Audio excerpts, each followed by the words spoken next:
Të dashur qytetarë dhe qytetare,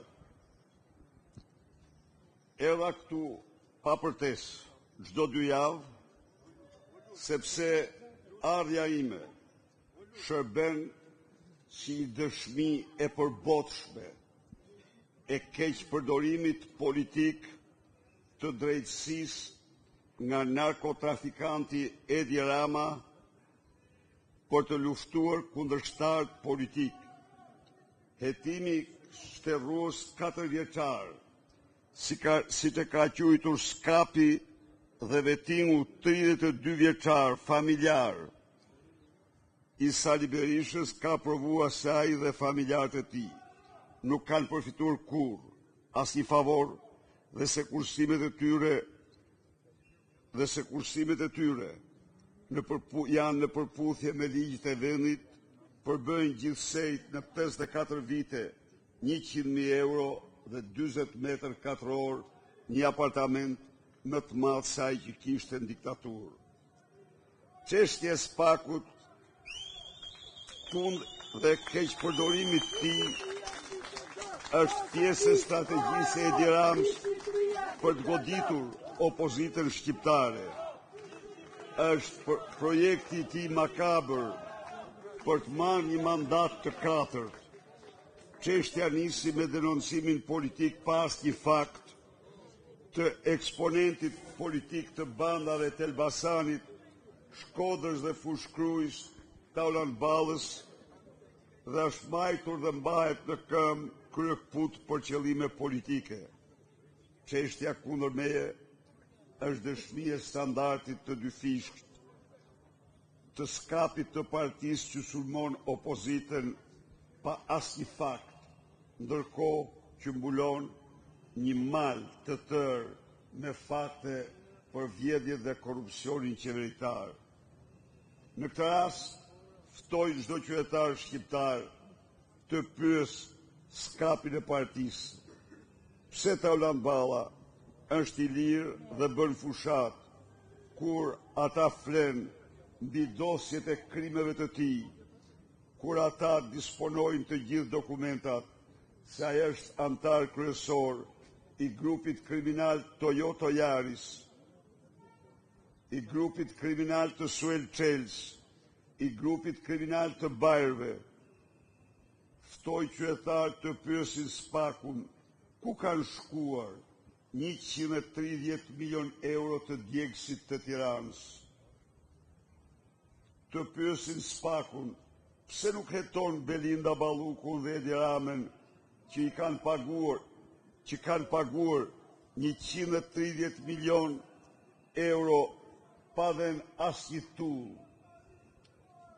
Pse nuk është marrë në hetim ose në ndjekje asnjëri nga njësia e mbikëqyrjes që kishte detyrë të raportonte çdo muaj për ecurinë e punimeve të djegësit që nuk ekziston. Të gjitha këto kanë një përgjigje. Parat i mori Edi Rama kryesisht dhe pastaj i ndau me të tjerë. Të pyetet Skapi ku kanë shkuar 80 milion euro për anijet fantazm, tigrat e famshëm të Belindës. Pse Spaku nuk heton Edi Ramën dhe Ballukun për këto para të vjedhura? Ku kanë shkuar 120 milion euro të check-upit dhe analizat nuk bëhen? Pse nuk hetohet Edi Rama për këto para që i ka dhënë financuesës së tij Vilma Nushi? Kush mori 60 milion euro të korrupsionit tunelit Llogaras, i ndanë së bashku me Lubin, apo i mori Rama kryesisht? Pse Spaku nuk heton për këto para të vjedhura? Pse Spaku nuk heton për abuzimin në detyrë për 110 milion euro që mori Beketi për shkak të mbylljes Edi Ramës nga Edi Rama të Agon Channel? Po mbi 105 milion euro humbje të Era Albaniës ku kanë shkuar? Pse nuk hetojnë Edi Ramën që paguan nga parat tona të gjithë atë luks dhe qefe personale, të dashur qytetarë dhe qytetare. Vetëm këto skandale që përmenda kapin shumën 630 milion euro të graditura nga Edi Rama dhe kompani. Nuk janë llogaritur këtu 33 milion euro që kushton toka e vjedhur prej tij në Gjipe prej 224.000 metër katror. Nuk janë llogaritur këtu 38.000 metër katror që i dha të vllajt duke u marrë pronarve në terrapi Treshit. Nuk janë llogaritur këtu sarajet e Surrenit me themele 2 herë më të gjata se themelet e vilës diktatorit Hoxha, as dhe parku 8.300 metër katror. Këto pyetje presin përgjigje me datën 11 maj nga mbar qytetarët shqiptar. Presin, do marrin përgjigjen më të shkëlqyer nga qytetarët 11 maj me votën e tyre të lirë. Por aty Dumanit të Rams i lash një shënim. Mbyllja e aferës me Gonigal nga Altin Dumani përbën një krim ndërkombëtar. Krim ndërkombëtar.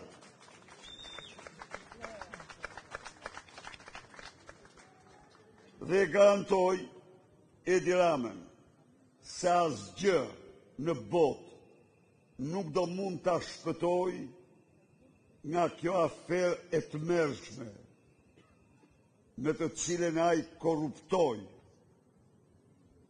njeriun kryesor që sipas gjykatësit amerikan kishte detyrë të mbronte qytetarët amerikan nga korrupsioni, por u korruptua vetë duke marrë parat e Edi Ramës.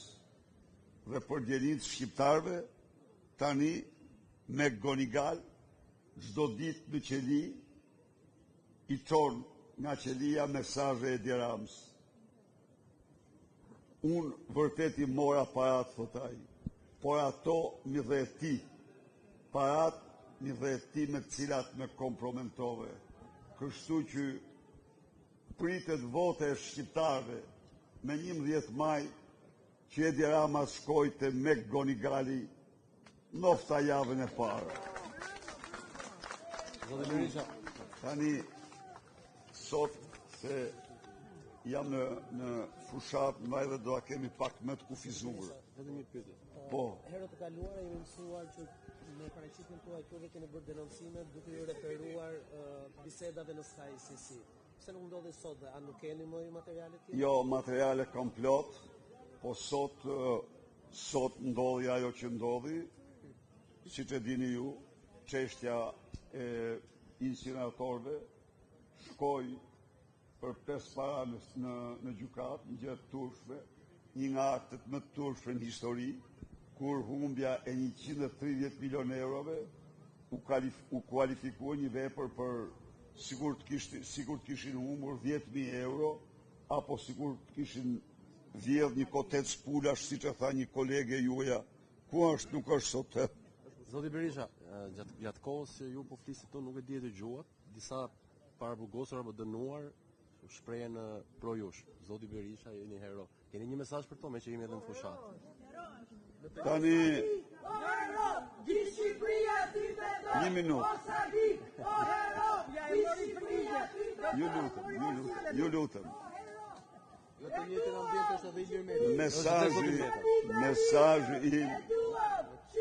Mesazhi im është kjo. Mesazhi im është ky. Shqipëria është një ollë e zezë e turpit në Europë dhe nga më të zezat në botë. Sepse Shqipëria mban në burgje 67% të gjithë popullatës së burgjeve është në paraburgim dhe nuk ka dëshmi më madhore torture se sa kjo. Në këtë vend ka pushuar së funksionuari prezumimi pafajësisë një parim shekullor i drejtësisë. Ndaj dhe i garantoj se ato ditë burgu që bëjnë pa merit do të shpërblehen me rrogat e qeveritarëve që i kanë mbajtur.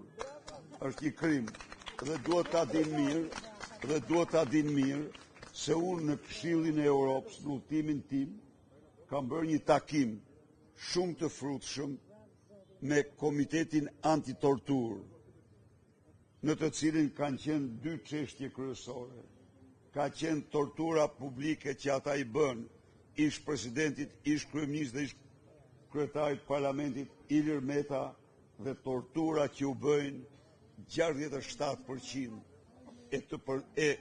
të burgosurve që janë në gjendje para burgimi, 1/3 cilve janë pa asnjë akuzë, 500 prej tyre janë të smurë, pra është një gjendje katastrofale për të cilën këta meritojnë dhe unë kam besim të madh. Komiteti Antitorturës Këshillit të Europës është një institucion jashtëzakonisht serioz dhe kam besim që ky komitet do të bëj avokatin e të gjitha atyre që u shkelmohen të drejtat në burgjet shqiptare. Berisha, paraburgosurit kanë të drejtë votën. Mendoni se do merrni dhe votën e tyre në 11 maj?